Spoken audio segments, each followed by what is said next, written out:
जय महाराष्ट्र मंडळी, कसे आहात सगळे? मजेत ना? तर पावसाळा विशेष भाग 4 मध्ये तुम्हाला सगळ्यांचं खूप खूप मनापासून स्वागत आहे.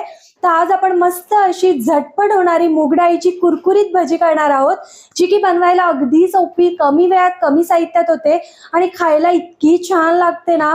खूप खूप खूप म्हणजे खूप छान आणि प्रत्येकाला ही भजी आवडते. रोड साईड ना बरेच असे स्टॉल असतात, मूग डाळ भजी, चणा डाळ भजी. त्यातली माझी फेवरेट म्हणजे ही मूग डाळीची भजी. इतकी छान लागते ना. तर चला आज छान अशी अगदी 10 मिनिटात तयार होणारी मस्त कुरकुरीत आणि खमंग मुगडाळीची भजी करायला घेऊया. तर म्हणजे ही मुगडाळीची कुरकुरीत अशी भजी करण्यासाठी ना सगळ्यात आधी तर मी इथे 1 वाटी मुगडाळ 2 तासापूर्वी भिजत घातलेली आणि पाणी थोडं ना जास्त ठेवायचं ही डाळ भिजत घालताना, कारण जशी जशी ही डाळ भिजते ना तशी तशी पाणी ऍब्झॉर्ब करून घेते. त्यामुळे ठेवतानाच पाणी जरा जास्त ठेवायचं. हे बघा, बघू शकता छान अशी आपली मुगडाळ भिजलेली आहे. तुम्हाला जर जास्त घाई असेल ना तुम्ही 1 तास भिजत घातली तरी चालेल. मुगडाळ लगेच भिजली जाते. त्याच्यातलं आता ना सगळं पाणी आपल्याला काढून टाकायचंय आणि मग ही डाळ मिक्सर मधून फिरवून घ्यायची आहे. तर हे बघा, मुगडाळीतलं पाणी ना तुम्ही असं पण काढू शकता. नॉर्मली आपण जसं तांदळातलं पाणी काढतो किंवा चाळणीच्या सहाय्याने सुद्धा काढू शकता. कारण मुगडाळ ना बऱ्याच प्रमाणात पाणी ऍब्झॉर्ब करते आणि आपण ना अजून ते वाटताना सुद्धा पाणी टाकलं ना तर भजी एकदम अशी गिळबिळीत आणि सोडताना त्याचा शेप सुद्धा बिघडतो आणि कुरकुरीत सुद्धा होत नाही. त्यामुळे सगळं पाणी हे बघा अगदी छान असं निथळून काढायचंय. आणि मी इथे थोडीशी डाळ ना बाजूला काढून ठेवली आहे चमचाभर. का ते नंतर तुम्हाला सांगते. आता एक मिक्सरचं भांडं घ्यायचं आणि मिक्सरच्या भांड्यामध्ये ही जी आपण पाणी काढून घेतलेली डाळ आहे ना, तर आता एकाच बॅचमध्ये ते होणार नाही. सो मी 2 बॅचेसमध्ये ना ही वाटून घेणार आहे मुगाची डाळ भजीसाठी. त्याचसोबत इथे ना 1 हिरवी मिरची टाकतीये आणि अगदी थोडंसं अद्रक. बाकीचं जे आहे ते आपण सेकंड बॅचमध्ये टाकूया आणि अजिबात पाण्याचा एकही थेंब न टाकता हे वाटून घ्यायचंय आपल्याला. तर हे बघा सगळं असं मी ना वाटून घेतलं. हे बघा पाण्याचा एकही थेंब न टाकताना असं मस्त असं जाडसर आणि घट्ट वाटून घ्यायचंय. तर तुम्ही बघू शकता इथे मी अगदी बारीक केलेलं नाहीये, थोडंसं असं दाणेदार आहे, जेणेकरून आपली भजी मस्त कुरकुरीत आणि छान लागते. तर आता यामध्ये ना आपण बाकीचे जिन्नस ऍड करून घेऊया. इथे मी ना 1 मोठ्या आकाराचा कांदा बारीक चिरून घेतलाय, तो आपण ऍड करूया. कांदा ना तुम्हाला कमी टाकायचा असेल कमी टाका, अजून वाढवायचा असेल अजून वाढवू शकता. त्याचसोबत भरपूर अशी बारीक चिरलेली कोथिंबीर टाकायची आहे आणि मी जी मुगडाळ ठेवलेली ना भिजत घातलेली ती सुद्धा ह्याच्यात टाकायची. मस्त लागते अशी दाताखाली आली की. त्याचसोबत हळद टाकायची अगदी थोडीशी. हळद झाली की ह्यामध्ये मी अर्धा चमचा मिरची पावडर घेतली, फक्त कलरसाठी, तिखट नाहीये, बिकॉज आपण ह्यामध्ये मिरच्या टाकले तिखटवाल्या 3. त्याचसोबत चवीनुसार मीठ ऍड करायचंय आणि हे सगळं व्यवस्थित मिक्स करून घ्यायचंय. बरेच जण धना पावडर, जिरा पावडर, गरम मसाला टाकतात. तुम्हाला जर आवडत असेल तर टाकू शकता, पण मी इथे नाही टाकलंय काहीच. आपली साधी सिंपल खूप छान लागते ही भजी. तुम्ही हाताने सुद्धा मिक्स करू शकता, काहीच हरकत नाहीये. व्यवस्थित असं सगळं मिक्स करून घ्यायचंय.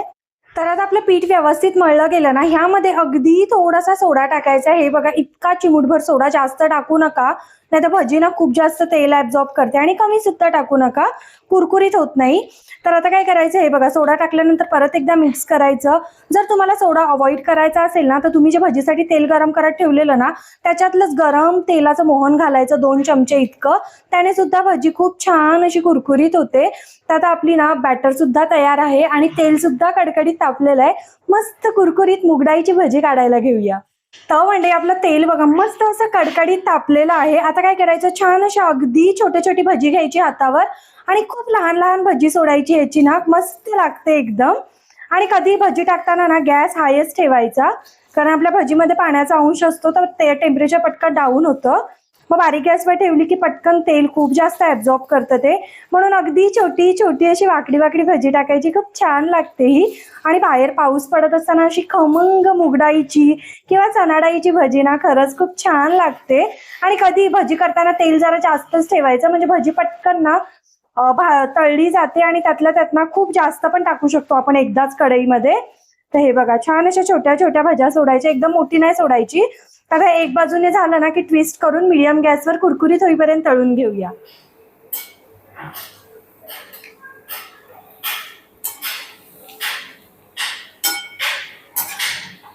तर मंडळी मस्त अशी अगदी झटपटी भजी तळली जाते. हे बघा आणि बघू शकता बाहेरची लेअर कशी गोल्डन ब्राऊन कलरची आली आहे आणि आतून भजी ना मस्त अशी सॉफ्ट आणि बाहेरून कुरकुरीत अगदी छान लागते. हे बघा बघू शकता. तर आपण आता एका बाउलमध्ये काढून घेऊया आणि भजी ना तेल सुद्धा जास्त ऍब्झॉर्ब करत नाही. जे काय आहे ते असं काढून घेतलं ना की अजिबात ही भजी तेलकट सुद्धा होत नाही.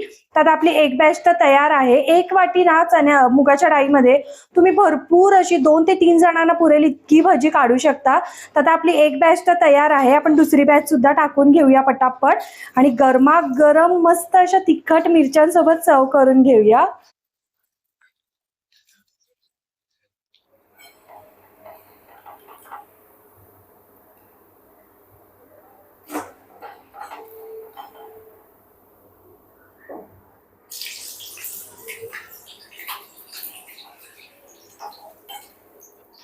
तर मंडळी अगदी कमी वेळात आणि कमी साहित्यात छान अशी आपली कुरकुरीत खमंग मुगडाळीची भजी तयार आहे. आणि बघू शकता कसली क्यूट दिसतीये. जास्त वेळ नाही लागत ना जास्त साहित्य लागत आणि मस्त अशा कुरकुरीत मुगडाळीच्या भजीवर आहा तळलेली मिरची मीठ लावलेली एक नंबर लागतं. भन्नाट कॉम्बिनेशन आहे पावसाळ्यात. बघू शकता कसली भारी झाली. अगदी छोटी छोटी काढायची. हे बघा एक तोडून दाखवते. बघा बाहेरून आवाज कसला भारी येतो आणि आतून एकदम अशी सॉफ्ट होते. मस्त आणि खूपच छान लागते गरमागरम चहा सोबत. सो तुम्ही सुद्धा ना नक्की बनवून बघा आणि व्हिडिओ आवडला तर लाईक करा, चॅनलला सबस्क्राईब करा. भेटत राहीन अशाच नवनवीन व्हिडिओ सोबत. Till then bye guys. खात राहा, मजेत राहा.